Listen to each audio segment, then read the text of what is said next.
Hello, this is Dennise Simone, fourth-year Ministerial student with the Holmes Institute.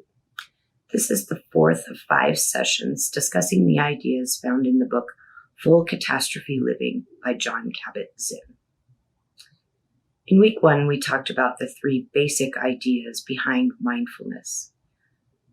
Those included breath work, meditation, and nature. In the second week, we delved a little deeper into meditation, the many forms of meditation, and how that can look, how easy it is to really develop a meditation practice, and how even my 2-year-old granddaughter can do it. Last week, we talked about some alternative health modalities, including energy work, chakra healing, and Reiki. I hope you got something from that. This week's title is, You Are Not Your Pain and Illness. You are not your diagnosis. Let's explore that in a couple of different ways. This first slide here shows the saying that we are all so very familiar with. What you think about, you bring about. How many times have we heard that said? Have you ever noticed how people are attached to their or someone they know's diagnosis? When we meet someone new or when we receive a diagnosis or in some sort of mental or physical pain, we like to tell others about it. Not just our own, but our families and friends and acquaintances and mutual friends of whoever we meet. You know the story. You run into an old friend that you haven't seen in a while, and you have to tell the story. Did you hear about John? He was out riding his bicycle, crashed in the rocks, tore his ACL, and now he has to have surgery. Or, since the last time I saw you, I have developed high blood pressure. I think it's all the stress. Or one that's even more dramatic. My father has developed Alzheimer's, and now we've had to put him in a memory care home. Why do we do that? Is it an addiction to drama? Is it a desire for attention, compassion, or just straight pity? If someone asks how we are or how someone we know is, we can hardly wait to give them all the gory details. It seems to me that a lot of us in society seem to identify ourselves with a diagnosis or a problem or a pain or an illness or even a boo-boo. You see a little kid walking down the sidewalk and he has a Band-Aid on his knee and you ask him to tell you about his boo-boo. Why do we do that? By doing so, we are calling in more of that energy. We are identifying ourselves as sick or in pain or at least not well. And our body and mind dwell in that place. In preparing to share this with you today, I developed a little tally sheet that I carried around with me every day.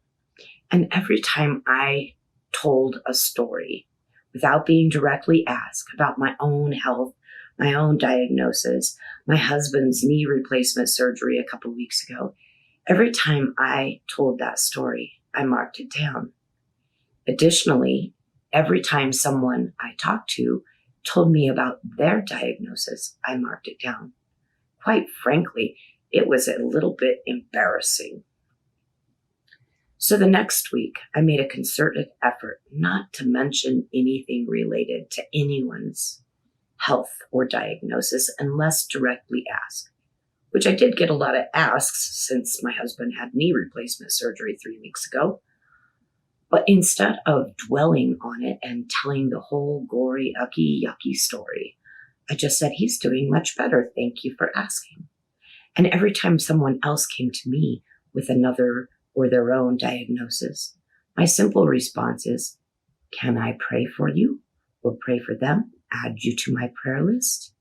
And try to keep from dwelling in that place of discussing a diagnosis or a sickness. I mention all of this not to put myself or you all in a guilt trip, but perhaps to bring to the front of our consciousness how often we associate ourselves or our loved ones or someone we know with illness and pain. As religious scientists, we believe that we think about what we think about or talk about, we bring about. I noticed how often I was talking or thinking about something I didn't really want to propagate more of in my life. I know that when we are ill or we have a diagnosis or we are in pain, it is not easy to distract ourselves from it. It seems to be at the forefront of our minds and our thoughts at all times. Even if we have that diagnosis, how do we keep from identifying with it? Just because you have diabetes, why do we have to call ourselves diabetics? It's true, you may be a diabetic, and it's also true that you are whole, perfect, and complete just as you are. We may have cancer, but we don't have to identify ourselves with that diagnosis. We can say we are being treated for cancer. And if we find it necessary to discuss it, but we don't have to claim it as well. I know this all seems a little oversimplified. It's all in the semantics.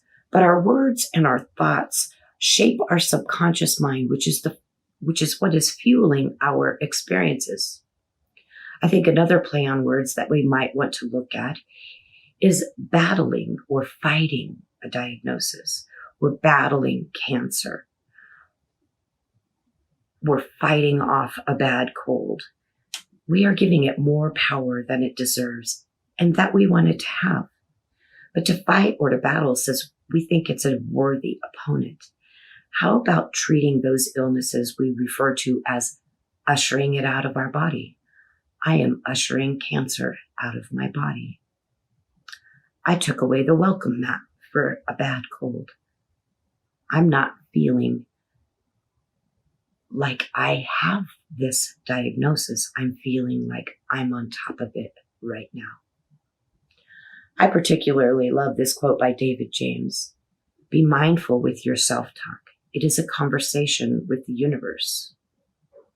Because the most important conversations we have are the ones that go on in our own heads and our own hearts. Self-talk. We've all been told about self-talk and affirmations, and some of us just poo-poo it. I know it can be a problem for me at times, especially if I'm in turmoil or unrest, telling myself, oh, that was silly. You really shouldn't have had that donut this morning. It's going to throw your blood sugar all wacky. Why are we so prone to talk to ourselves worse than we would ever talk to another or allow another to talk to us? We should always be talking to ourselves like we are a beloved child or a brand new puppy or a beautiful rose blooming in our garden. We know we can do better, but the best changes happen when we are kind and gentle, especially to ourselves, especially when we are in a time of turmoil or we are struggling with a diagnosis. We wouldn't say to a beloved, well, if you just hadn't eaten those donuts and stuck to your diet, what did you expect was going to happen when you ate fried bacon and eggs every morning for the last 10 years? The change doesn't happen easily. It takes time and effort. That's where positive affirmations can come in. If you tried for a while speaking loving words to yourself out loud, it becomes easier to soften the inner dialogue as well. Instead of harping on the donuts for breakfast, we can inwardly or outwardly tell ourselves, it was one donut and we all deserve a treat sometimes. I know you'll do it differently tomorrow and have some granola and yogurt. This new diet is working so well. You dropped 5 pounds. Those jeans you're wanting to fit into are just around the corner. You can't lie to yourself, but you can be loving, positive, and kind. Try it on for size. Spoken affirmations turn into positive self-talk. The quote that hits it on the head, imagine if we obsessed about the things we loved about ourselves. Now let us look in on what John Kabat-Zinn has to say about not being our illnesses. As a society, we seem to have an aversion to pain, even to the thought of pain or discomfort. This is why we are so quick to reach for medicine as soon as we feel a headache coming on, or why we shift our posture as soon as a little muscle stiffness generates some discomfort. As we will discuss, this aversion to pain can be an obstacle to learning how to live with chronic pain or any other condition. Aversion to pain is really a misplaced aversion to suffering. There are important distinctions between pain and suffering. Pain is a natural part of the experience of life. Suffering is only one of the many possible responses. Suffering can come from either physical or emotional pain, and what is physical pain other than a response to illness or unwellness? It comes from our thoughts and emotions and how we frame the meaning of that experience. So it is not always the pain per se but the way that we see it and react that determines the degree of suffering we experience. And it is the suffering we fear most, not the pain. At times, people who have an illness or a diagnosis and they have exhausted all of their options for medical treatment are told that they may have to live with some of the pain and discomfort for life. What a difficult thing to hear. Medicine has done all it can, and I am going to have to learn to live with this constant suffering the rest of my life. What do we do then? My oldest son, Nick, has had lower back problems for most of his life. He works security for one of the highest risk high schools in Jefferson County, the home of Columbine. He got to a point where his back problems and back pain were absolutely debilitating and were going to cost him a career that he loves, touching young people. Not only were they going to cost him his career, they were going to cost him his 3 favorite leisure activities: golfing, bass fishing, and frisbee golf. He tried everything. He tried chiropractic care. He tried massage therapy. He tried everything. Then, after some time and jumping through every hoop he could possibly imagine from the insurance company, he finally jumped through it all and had a surgery. He had a large bone graft, a couple of titanium rods, and several fusions in his lower spine. Kind of a partial death for an active guy like Nick. He couldn't get out of bed for 7 days, and he couldn't get out of his chair for 21, and he couldn't go back to work for 4 months, which incidentally ended right at the beginning of Christmas break, which meant another 3 weeks sitting in his chair. It was rough, to say the least. Not long after Christmas break, Nick had his follow-up appointment. The doctor released him not only to go back to work, but to go back to bass fishing, which that season didn't start for a few months, but he was released to play golf, carefully.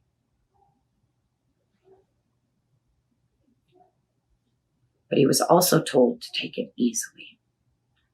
Don't try to go shoot a 9-hole course, or for Pete's sake, an 18. Ease into it. So we did. Don't get me wrong. I don't golf. But I didn't mind shooting a few at Top Golf, now that I know what that is.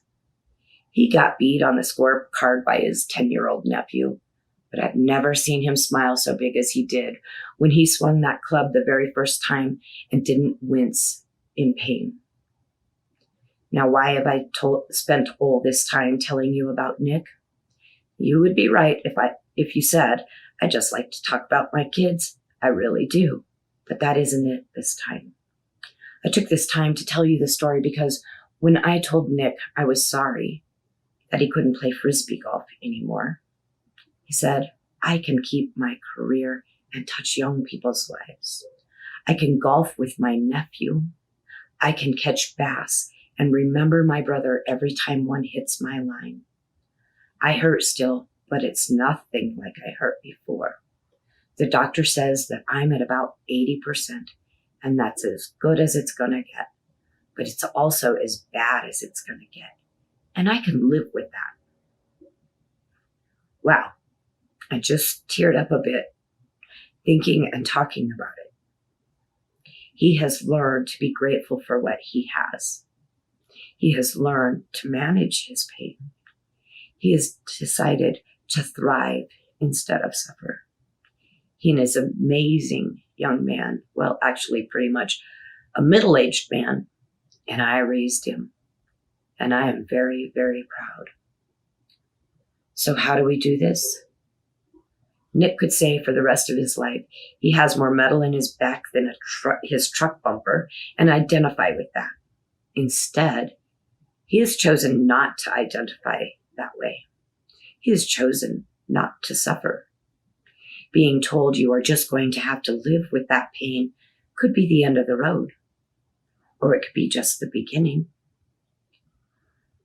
What if at that moment when you are told this is your new normal,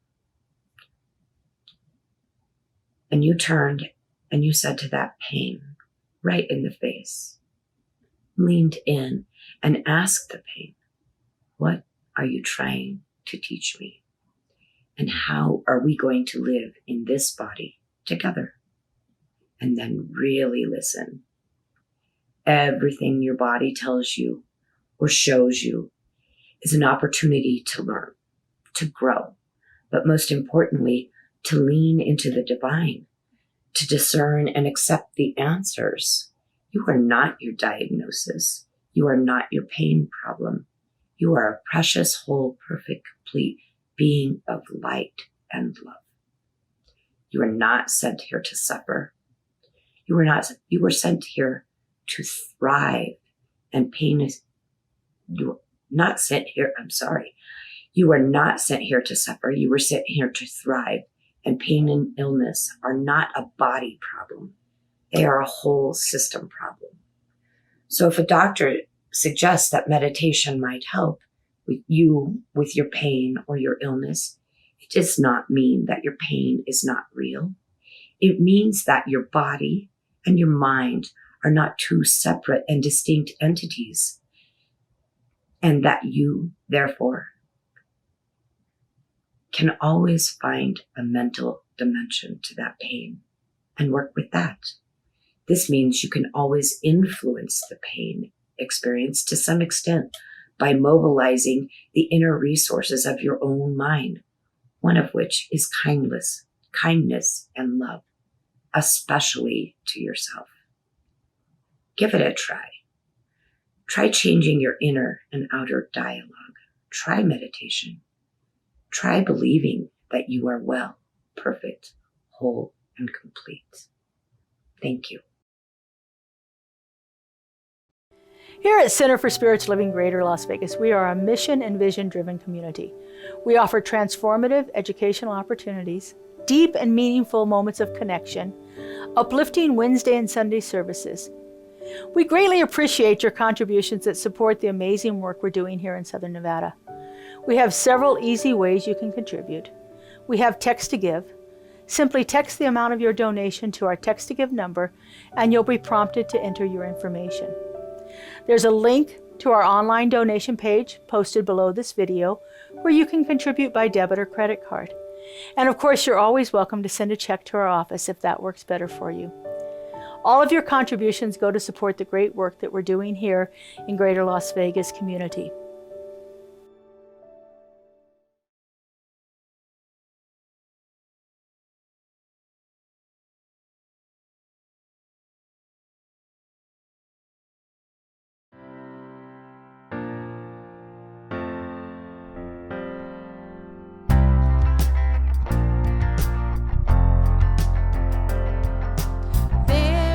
In your heart is a voice, it is a melody calling, eager to show you the way.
water.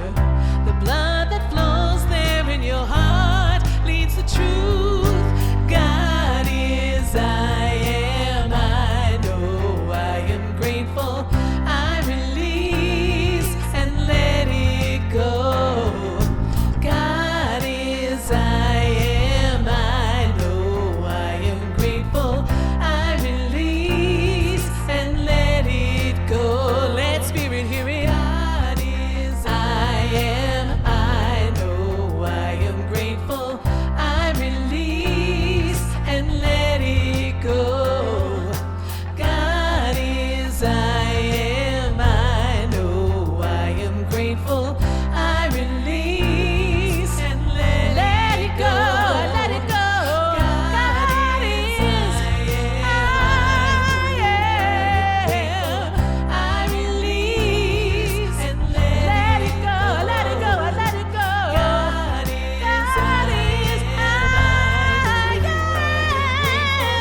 I release and let it go.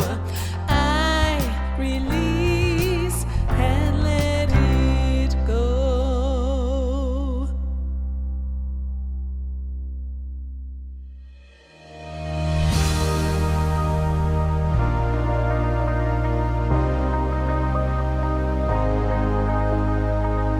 The monthly publication, Science of Mind magazine, is a treasure to be read and contemplated.